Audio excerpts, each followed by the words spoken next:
Yo maté a mi mejor amigo con mis propias manos, pero no en un arrebato de ira ciega, sino en el silencio calculado de una noche madrileña, donde las luces de los neones parpadeaban como testigos mudos. Su traición no fue un puñal en la espalda, sino un virus digital que devoró mi reputación, mi familia y mi alma. Y yo, en ese momento supremo, elegí devolverle el favor con la misma precisión quirúrgica que él usó para arruinarme. Si el mundo cree que la venganza es un acto salvaje, que miren de cerca, la mía fue un poema de dolor, escrito en tinta de remordimientos ajenos. El olor a jazmín marchito flotaba en el aire húmedo de mi apartamento en el barrio de Malasaña, Madrid, esa noche de julio del 2023 cuando todo comenzó a desmoronarse. Yo era Javier Ruiz, un periodista de investigación que había escalado las listas de bestsellers con mi último libro sobre corrupción en las altas esferas del gobierno español. Mi nombre sonaba en las tertulias de radio, en los podcasts de la SER, y hasta en las cenas de los intelectuales de Lavapiés. Tenía una esposa, Elena, con ojos como el Guadalquivir al atardecer, y una hija, Lucía, de 7 años, que dibujaba castillos en las servilletas de los restaurantes caros donde celebrábamos mis avances. La vida era un tapiz de victorias pequeñas, tejidas con hilos de ambición y lealtad ciega hacia mi mejor amigo, Marcos Vega. Marcos y yo nos conocimos en la Facultad de Periodismo de la Complutense, en esos años de los 90 cuando el franquismo aún era una sombra fresca en las conversaciones de los abuelos. Él era el carismático, el que llenaba las aulas con anécdotas de su familia adinerada en Sevilla, dueños de viñedos en Jerez que producían el mejor fino del mundo. Yo, en cambio, venía de un pueblo olvidado en Extremadura, donde el polvo de las olivas se pegaba a la piel como un recordatorio de pobreza. Juntos, éramos invencibles. Yo aportaba la pluma afilada, en las conexiones que abrían puertas en el país y en las redacciones de Barcelona. Somos como Don Quijote y Sancho, pero sin molinos ni asnos, bromeaba él, y yo reía, creyendo en esa hermandad forjada en noches de whisky barato y sueños de gloria. Pero la traición acecha en los detalles, como el veneno en un sorbo de vino. Todo empezó con una fuente anónima que me pasó un dossier sobre el escándalo de los fondos europeos malversados en Andalucía. Eran documentos irrefutables, transferencias bancarias, correos electrónicos de altos funcionarios del PSOE implicados en sobornos a constructoras fantasmas. Mi libro, Sombras del Sur, iba a ser la bomba que detonaría carreras políticas y me catapultaría a la fama eterna. Marcos, que ahora dirigía una agencia de comunicación en Madrid, me ayudó a pulir los capítulos.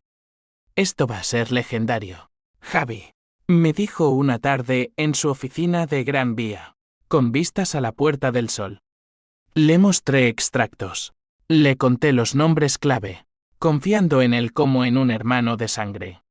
La publicación fue un huracán. En septiembre de 2023, las librerías de Chueca y Salamanca se vaciaron en horas. Las redes sociales estallaron, Sombras del Sur trending en Twitter, X, debates en La Sexta, incluso una mención en el Congreso. Pero entonces, como un rayo en cielo despejado, llegó el contraataque. Un hilo anónimo en 10, bajo el usuario Verdad Enterrada, destrozó mi credibilidad. Javier Ruiz, el héroe del periodismo, fabrica mentiras por clics. Fuentes internas revelan que su dossier es un montaje pagado por la oposición. Pruebas adjuntas. Archivos PDF falsificados.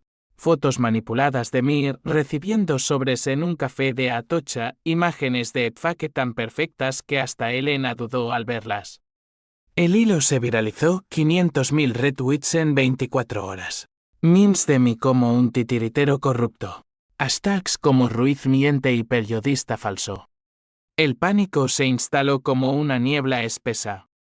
Mi editora, una mujer dura de Valencia llamada Carmen, me llamó a las 3 de la mañana. Javi. Esto es un desastre. La demanda por difamación nos va a hundir. Retira el libro o asume las consecuencias. Elena, con lágrimas en los ojos, me confrontó en la cocina mientras Lucía dormía. Es verdad. Javier, vendiste tu alma por dinero. Su voz. Esa voz que una vez cantaba flamenco en las fiestas de verano en Cádiz. Ahora era un cuchillo romo girando en mi pecho. Intenté explicarle. Juré por la Virgen de la Macarena que era inocente. Pero las pruebas eran demasiado convincentes. Marcos, mi ancla, fue el primero en distanciarse. Un mensaje seco en WhatsApp: necesito tiempo. Hermano. Esto huele mal. Y luego, silencio. La caída fue vertiginosa.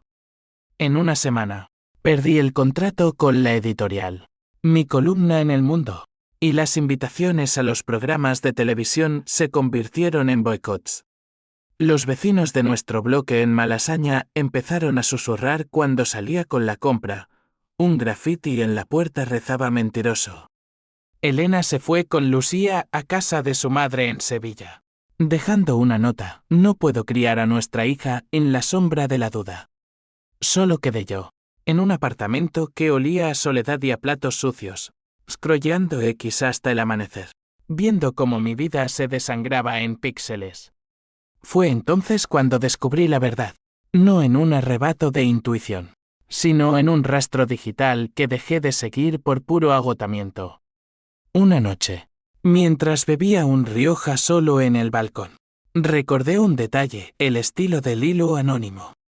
Aquellas frases cínicas, el toque irónico en las acusaciones eran las de Marcos. Busqué en su cuenta verificada, marcosvega.com, y encontré likes sutiles a cuentas afines a @verdadenterrada.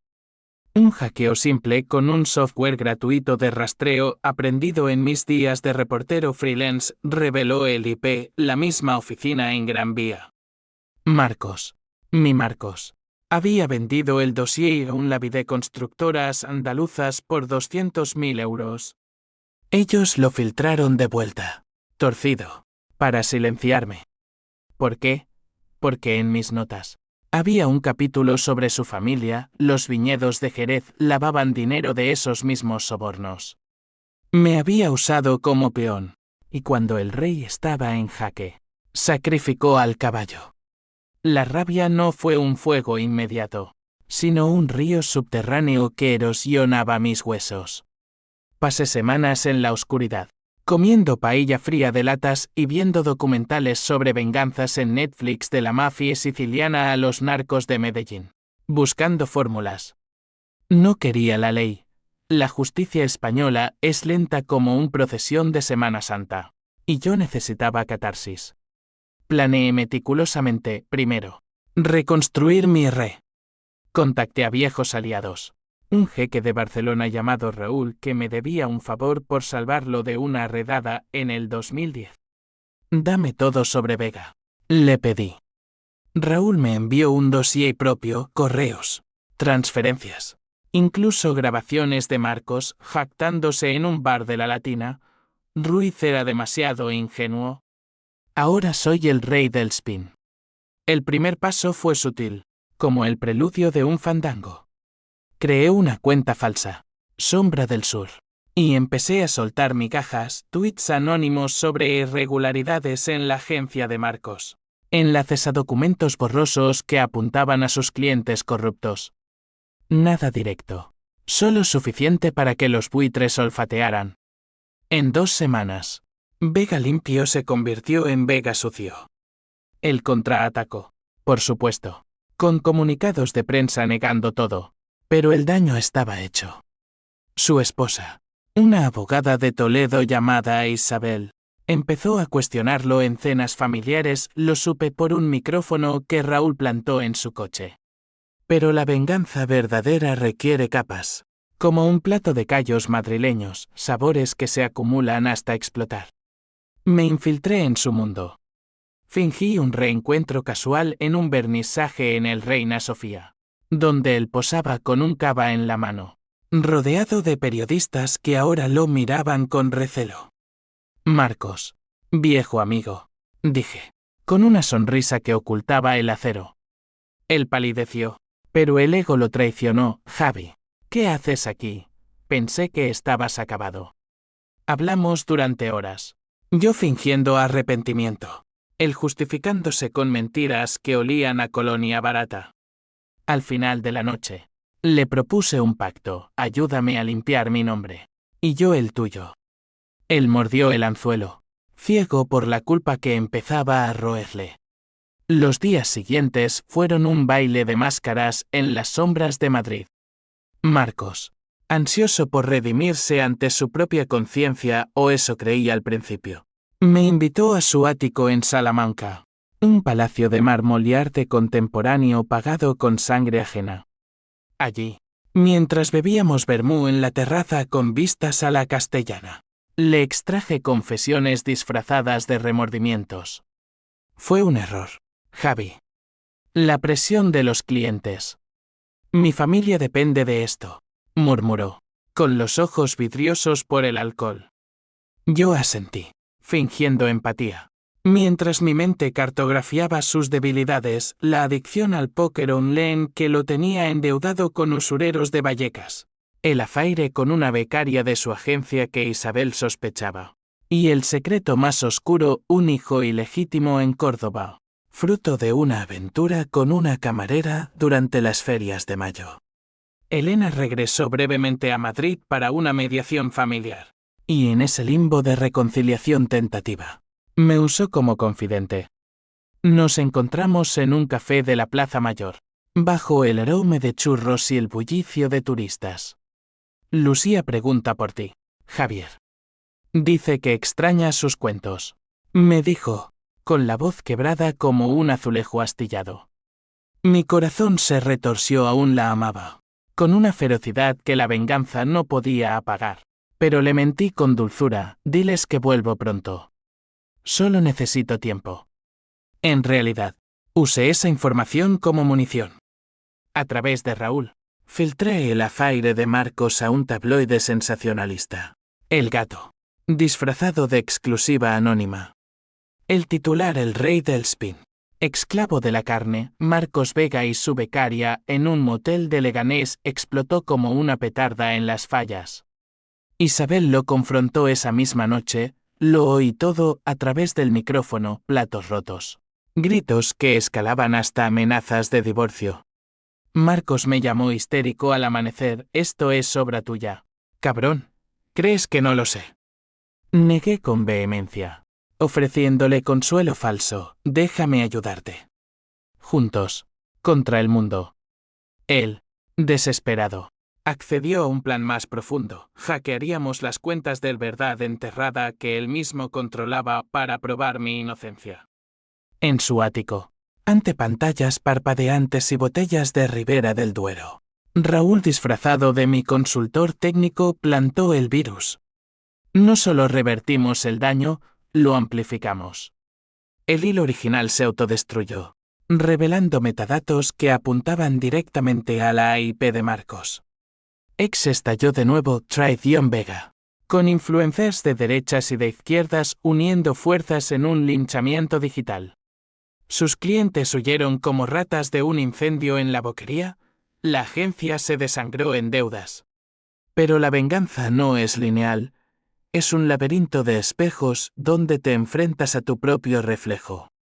En medio del caos, recibí una llamada de Lucía, grabada por Elena en un arrebato de nostalgia. Papá, ¿por qué la gente dice que eres malo? Yo sé que no lo eres. Su voz infantil, con ese acento andaluz heredado de su madre, me partió en dos. Dudé por primera vez. Estaba destruyendo a Marcos solo para reconstruirme, o me convertía en el monstruo que él había pintado. Esa noche, en un bar de tapas en La Latina, me emborraché con sidra asturiana hasta vomitar verdades a un desconocido, un camarero que resultó ser ex policía. La venganza come al vengador.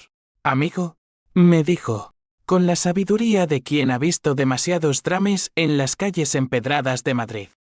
Aún así, avancé. El siguiente golpe fue personal: el hijo ilegítimo.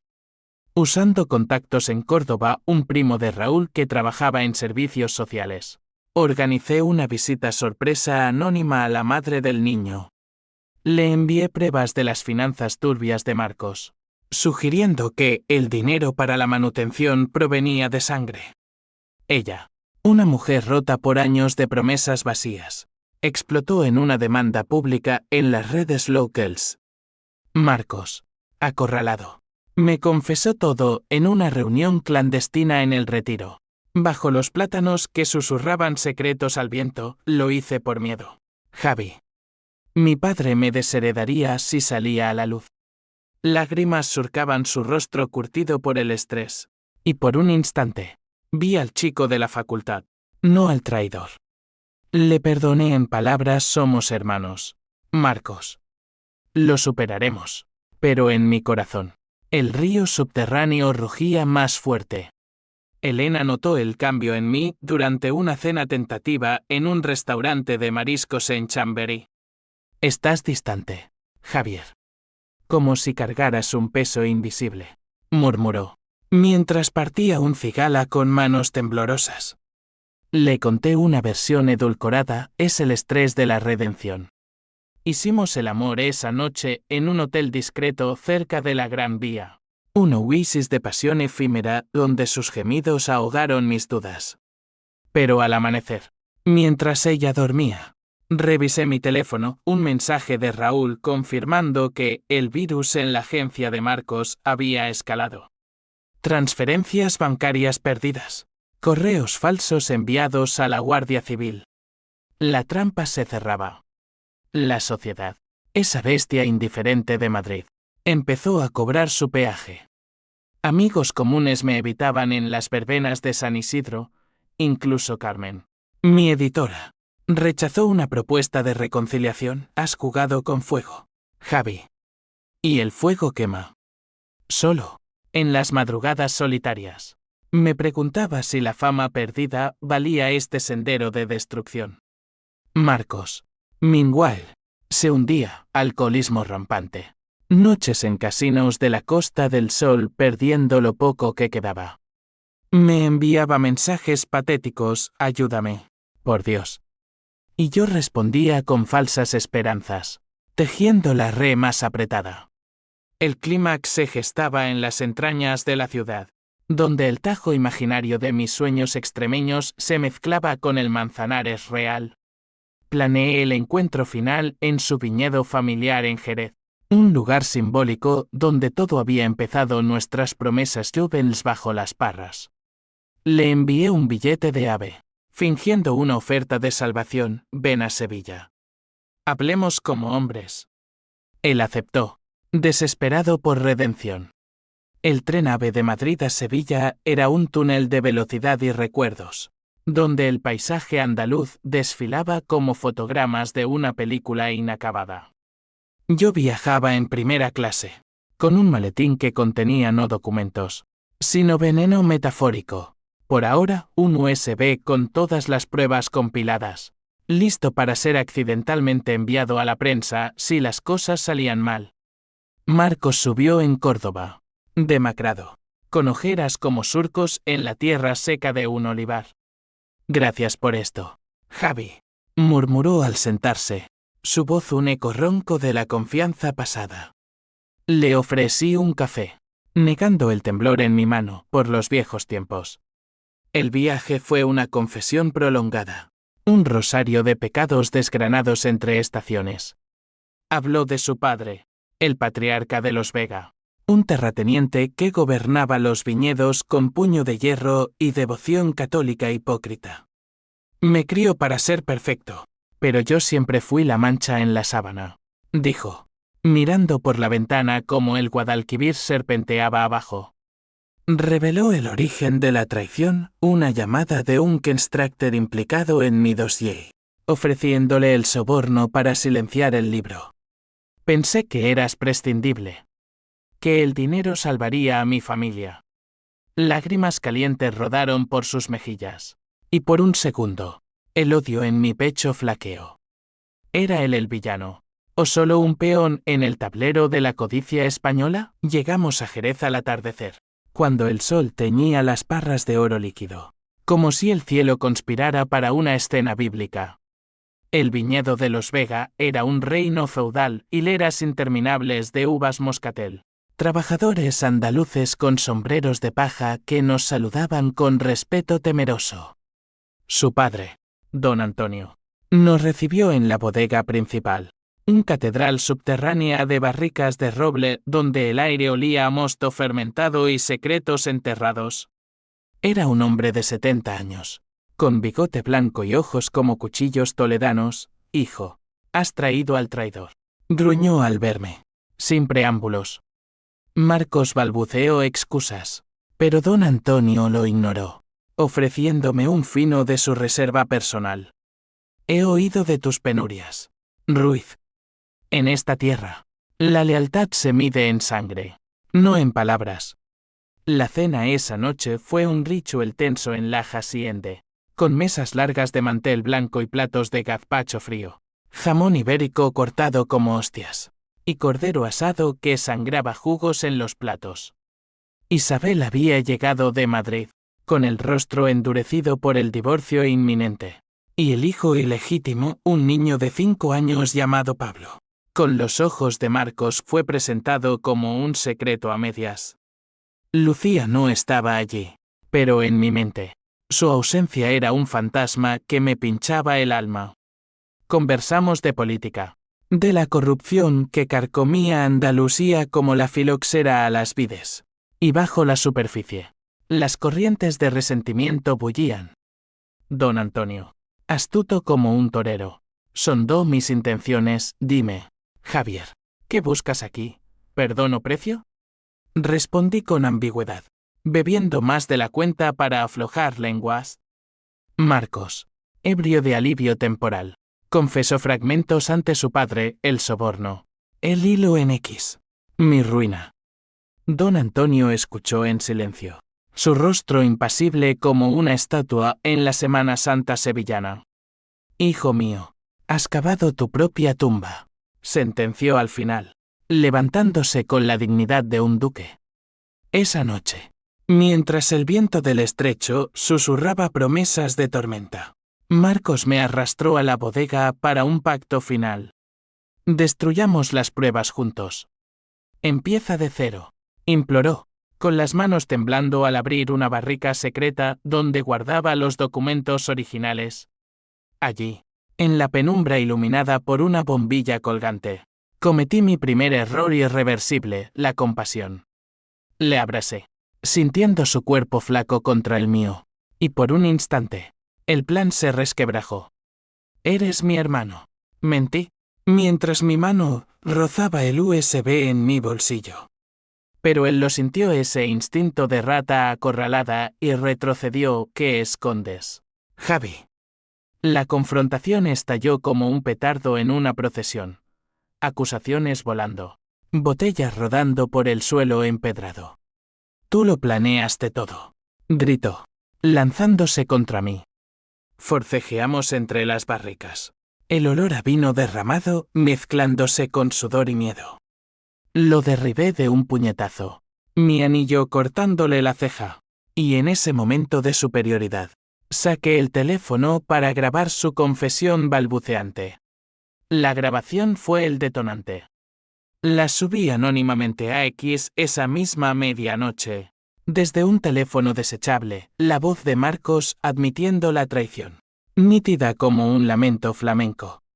Vega confiesa se volvió viral antes del alba. Notificaciones inundaron mi dispositivo real, mezclado con mensajes de Elena. ¿Qué has hecho, Javier? Esto es guerra.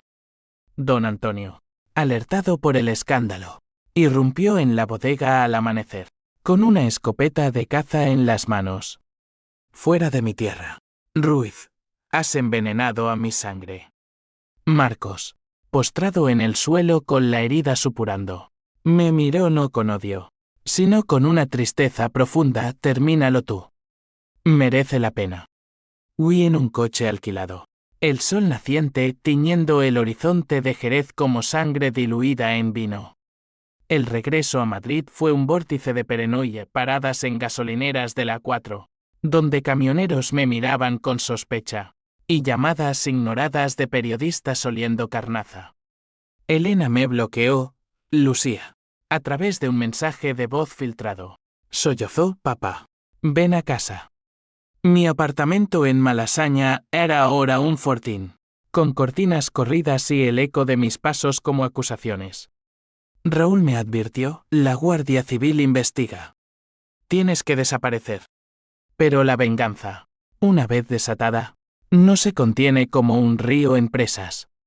Envié copias del dossier original a El País y a la Fiscalía Anticorrupción, restaurando mi nombre en un golpe maestro. Artículos reivindicaron mi inocencia, Ruiz, víctima de una conspiración mediática. La opinión pública osciló como un péndulo en una catedral gótica. Sin embargo, el twist vino de donde menos lo esperaba. Isabel, la esposa traicionada, no era una víctima pasiva. Me contactó en secreto, proponiendo una alianza. Sé lo que Marcos hizo. Y lo que tú planeas. Ayúdame a destruirlo del todo, y te daré lo que necesitas para recuperar a tu familia. Su oferta era un cebo envenenado, envuelto en promesas de documentos que probarían la red de corrupción de los Vega hasta las raíces.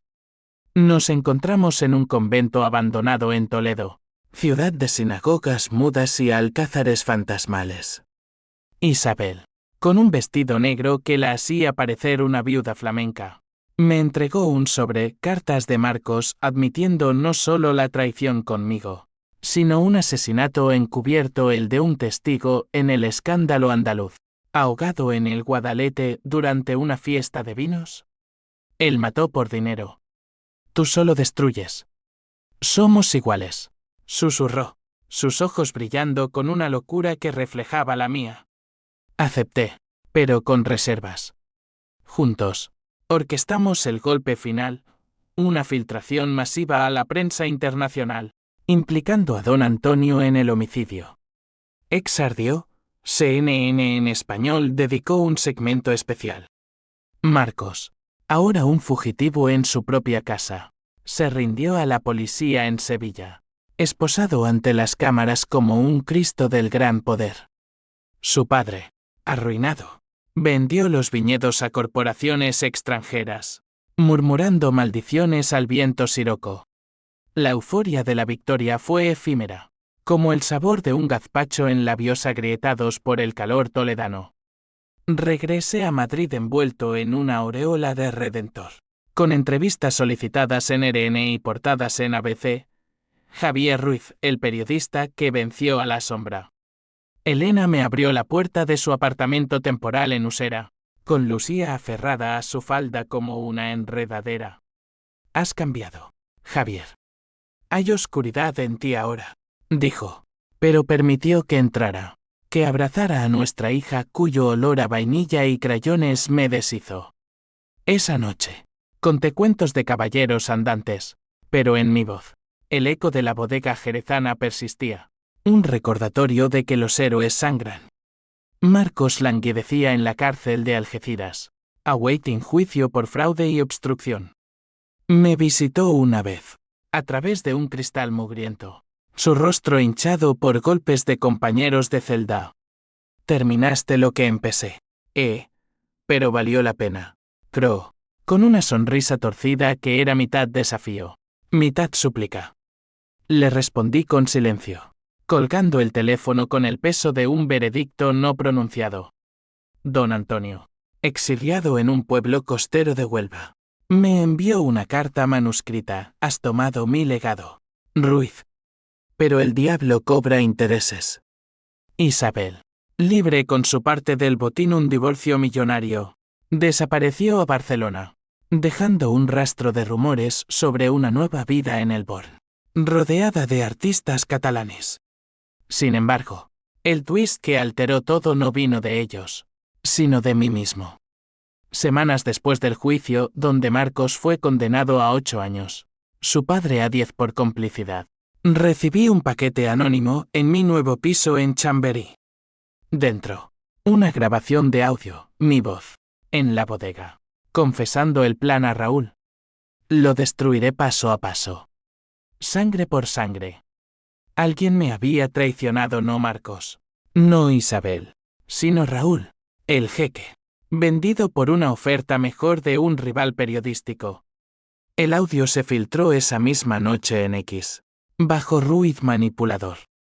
La opinión pública giró de nuevo, no era inocente, era un vengador calculador. Demandas llovieron, de la familia Vega por difamación agravada. De mi editorial por fraude moral. Elena se fue de nuevo, esta vez para siempre, llevándose a Lucía a Sevilla con una orden judicial temporal. No criaré a mi hija con un monstruo, escribió en un email que leí 100 veces. Cada palabra un clavo en mi ataúd emocional. Me convertí en un paria doble, el héroe caído, el villano expuesto. Las noches se volvieron insomnes, pobladas por visiones de Marcos riendo en la celda, de don Antonio maldiciendo desde su exilio, de Isabel bebiendo cava en un ático barcelonés. Intenté contraatacar contratando abogados de postín en la calle Alcalá, pero el daño era irreversible, como vino agrio en barricas contaminadas. La sociedad madrileña, con su hipocresía de cafés literarios y escándalos semanales, me escupió. Antiguos amigos me bloquearon, incluso Carmen. En una llamada fría, dijo, te advertí del fuego. Me refugié en los bares de Malasaña, ahogando la hiel en cubatas de ginebra larios, conversando con sombras que parecían susurros de mi conciencia. ¿Y ahora qué? Javi, ¿la venganza te dio paz? Se burlaba un eco en mi cabeza. La respuesta era no, había ganado la batalla, pero perdido la guerra contra mí mismo. En un arrebato de desesperación, visité a Marcos en prisión, no por piedad, sino por cierre. Él, más delgado, con tatuajes de reclusos en los brazos, me miró con ojos que ya no brillaban. Somos iguales, hermano. Tú me destruiste, pero yo te liberé de la ilusión de la justicia. Sus palabras calaron como lluvia en tierra árida. Al salir, bajo el cielo plomizo de la Costa del Sol, comprendí el verdadero twist, la traición no era solo de él, sino un ciclo vicioso que yo había perpetuado. El hijo ilegítimo de Marcos, Pablo, ahora huérfano de padre vivo, me escribió una carta infantil, papá dice que lo sientes. Es verdad. La quemé en una playa de Tarifa, viendo las olas atlánticas devorar las cenizas. La reacción en cadena se extendió como un incendio en un olivar seco. Mi libro se retiró de las librerías, una biografía no autorizada. La caída de Ruiz se convirtió en bestseller. Intenté escribir de nuevo, en un sótano alquilado en Lavapiés, pero las palabras salían torcidas, impregnadas de amargura. Elena se casó con un profesor de historia en Sevilla, supe por fotos en Instagram. Lucía sonriendo con un hombre que no era yo. El odio se transmutó en ira hondo. Un duelo por la familia perdida, más doloroso que cualquier puñalada. Aún así, en las grietas de la ruina, brotó una semilla de redención. Un joven periodista de Granada, inspirado por mi coraje, me contactó para un podcast, Háblame de la venganza real. Dudé, pero accedí, contando la historia sin filtros, la traición, el plan, el costo. El episodio viralizó, no como apología, sino como advertencia, la red de la traición atrapa a todos. Por primera vez, dormí sin pesadillas. Madrid en invierno es un amante cruel, vientos del norte que azotan la plaza de Castilla como látigos, y nieblas que envuelven el Palacio Real en un velo de melancolía. Vivía ahora en un cuchitril en Tetuán, rodeado de inmigrantes marroquíes y grafitis que proclamaban no al olvido. Mi rutina era un ritual de supervivencia, mañanas escribiendo freelances para blogs obscuros, tardes en la Biblioteca Nacional escarbando archivos sobre venganzas históricas de los reyes católicos a los etarras, noches en tabancos de Chueca, donde el flamenco lloraba mis pecados. La fama residual me perseguía como un perro sarnoso, autógrafos pedidos por sádicos, miradas de lástima en el metro. El juicio por difamación fue un circo romano en los juzgados de la calle Jorge Juan. Don Antonio, testificando desde una silla de ruedas, el estrés lo había postrado. Me acusó con voz cascada: este hombre no busca justicia, busca almas. Isabel, testigo estrella. Tejió una red de mentiras a medias. Javier me manipuló, como manipuló a mi exmarido. Marcos no declaró, su silencio era su última puñalada. El veredicto: multa de 150.000 euros, que pagué vendiendo el apartamento de Malasaña, y una orden de alejamiento de la familia Vega. Salí a la calle bajo lluvia torrencial, sintiéndome como un toro herido en la plaza de las ventas. Elena me permitió una visita supervisada a Lucía en un parque de Sevilla, bajo la mirada de una asistente social con clipboard en mano. Mi hija, ahora de 8 años, había crecido en estatura y en distancia emocional. Mamá dice que estás en problemas. Papá, vas a ir a la cárcel como el tío Marcos. Su inocencia era un espejo que reflejaba mi fealdad. Jugamos a la rayuela en el barro, y por 1 hora, fui padre de nuevo, no vengador. Pero al partir, su adiós, un beso en la mejilla, fue un corte que sangró semanas. Raúl, el traidor cibernético, resultó ser el arquitecto del twist final.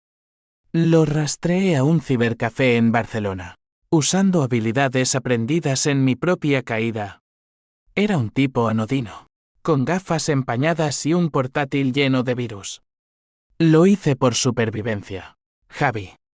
Tus enemigos pagan mejor, confesó en un callejón del Raval, con el olor a kebab y marihuana flotando.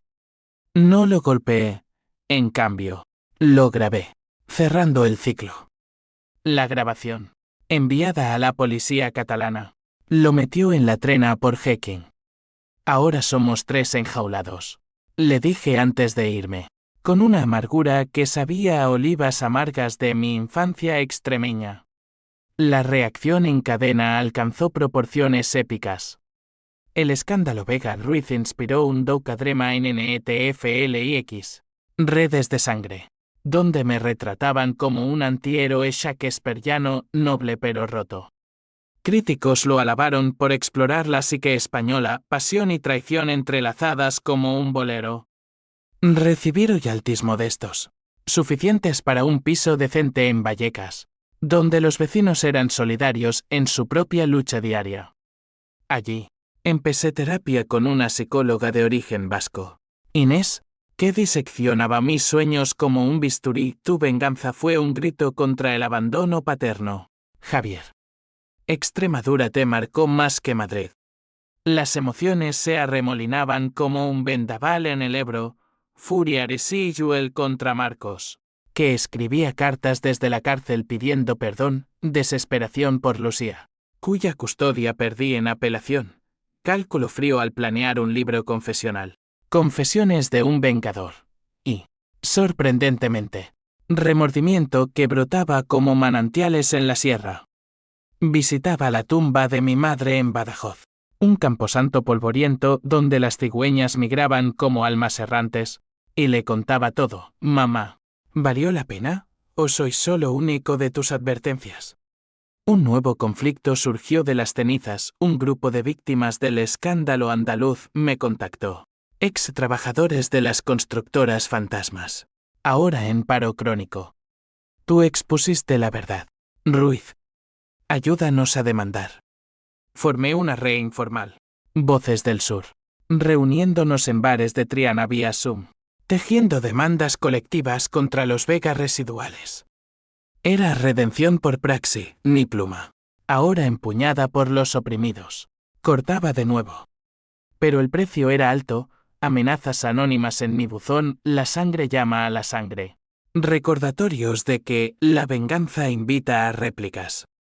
El clímax personal llegó en una feria de abril improvisada en Sevilla, donde Elena me invitó por lástima o cierre a ver a Lucía bailar sevillanas. El Guadalquivir brillaba bajo faroles, el aire cargado de rebujitos y palmas rítmicas.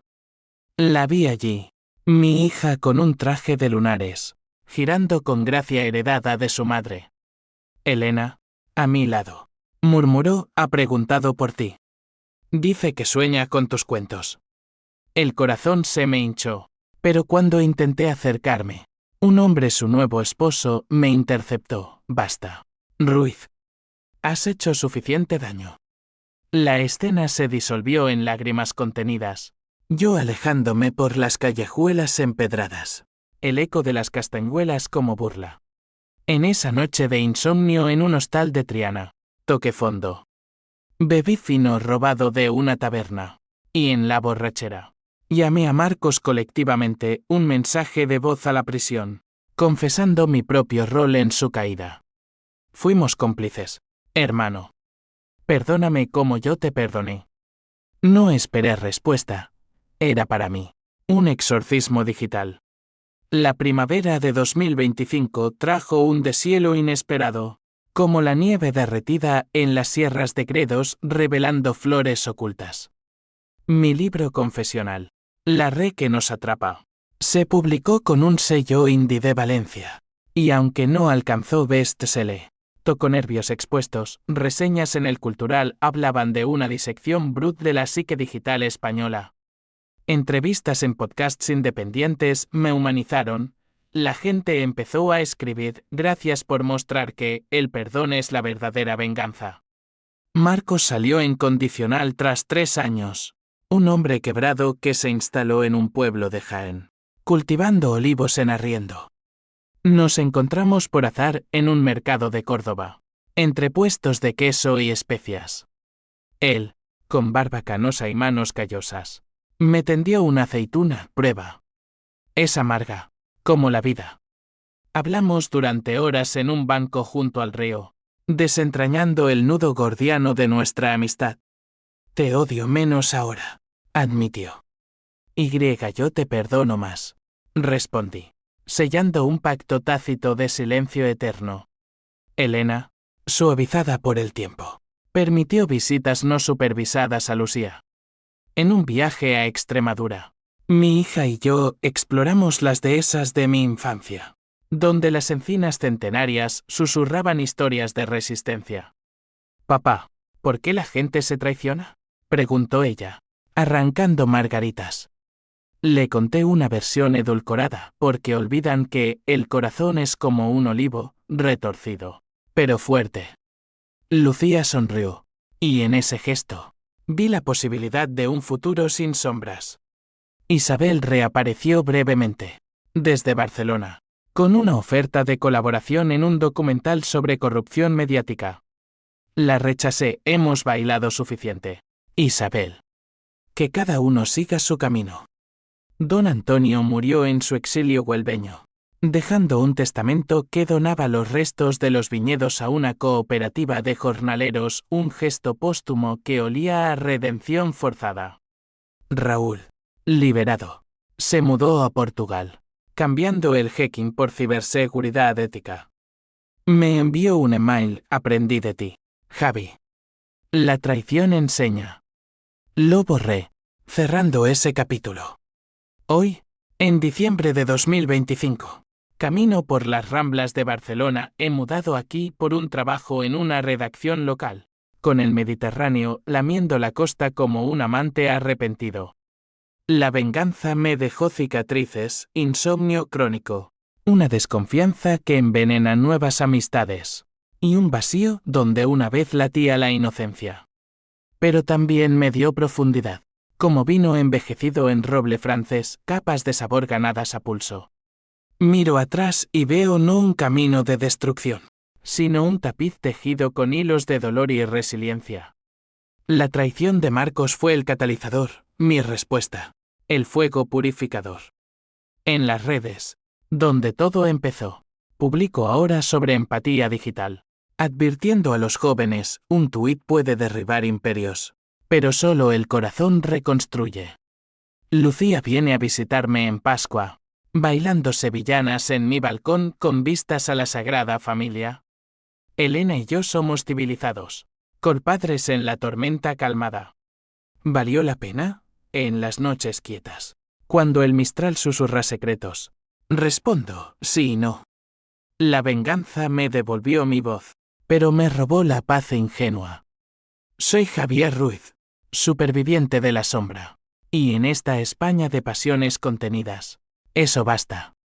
La vida no es un hilo viral, es un río caudaloso, con meandros de ira y curvas de esperanza. Y yo, finalmente, fluyo con él.